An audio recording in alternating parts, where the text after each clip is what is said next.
नमस्कार मंडळी, मी तुमचा लाडका मित्र भरत विजय चव्हाण आणि मी तुम्हा सर्वांचं माझ्या युट्यूब चॅनलमध्ये स्वागत करत आहे।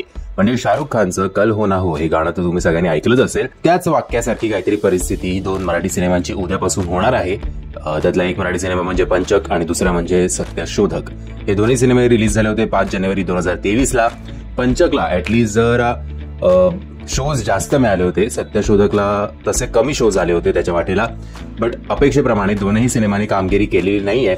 आता आज जर तुम्हाला हे दोन सिनेमे बघायचे असतील तर मी तुम्हाला या व्हिडिओच्या मार्फत विनंती करू इच्छितो की हे सिनेमे नक्की बघा, कारण उद्यापासून हे सिनेमे थिएटरमध्ये लागतील की नाही माहिती नाही। कदाचित पंचक तरी प्रत्येक मॉलमध्ये उद्यापासून एक शो तरी असेल, जे आज तुम्हाला 3-4 शोज दिसत आहेत ते उद्यापासून एक शो असेल। सत्यशोधकचं अंदाज नाही आता उद्यापासून किती शोज लागणार आहेत। यामागचं कारण म्हणजे उद्या मल्टिपल लँग्वेजेस मधले जवळजवळ एक 5-6 चित्रपट, एक मराठी सिनेमा सुद्धा उद्या रिलीज होत आहेत आणि या लाटेमुळे हे दोन चित्रपट जे आहेत ते आता मॉलमधनं गायब होणार आहेत आणि या दोन सिनेमांना हवा तसा प्रतिसाद सुद्धा नाही मिळते प्रेक्षकांकडनं।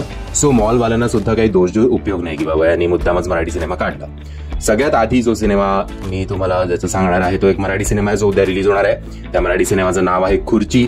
आता खुर्चीला खरं तर थिएटरमध्ये एकही खुर्ची उरायला नको होती, एवढं रिस्पॉन्स मिळाला पाहिजे, पण आता तरी जेवढे त्याला थिएटर्स मिळालेत ते खूप निराशाजनक आहेत।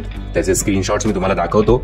आता मी मुंबई हे लोकेशन टाकल्यावर मला फक्त ठाण्याचा एक शो, बाकी सगळं कोपरखैरणे, नवी मुंबई, वसई, विरार हे सगळं दिसतंय। सो मुंबईमध्ये या खुर्चीला फार काही शोज मिळाले नाहीयेत, ही खरंच दुर्दैवाची गोष्ट आहे। आता तुम्हाला माहिती आहे की आता संक्रांत आहे, सो संक्रांत साऊथ इंडियन लोकांसाठी किती महत्वाचा असतो ते। सो सगळ्यात आधी येणार आहे उद्या एक तेलुगू सिनेमा, पॅन इंडियन लेवलवर हा सिनेमा रिलीज होतोय। या सिनेमाचं नाव आहे हनुमान।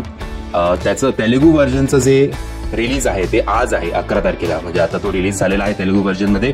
त्याचा रिव्ह्यू सुद्धा थोड्या वेळाने या चॅनलवर येईलच। उद्यापासून तेलुगू आणि हिंदी असे 2 भाषांमध्ये तुम्हाला हनुमान हा सिनेमा बघायला मिळेल। त्याचबरोबर अजून एक तेलुगू सिनेमा उद्या रिलीज होतोय सुपरस्टार महेश बाबू यांचा, ज्यांचं नाव आहे, ज्या सिनेमाचं नाव आहे गुंटूर कर्रम।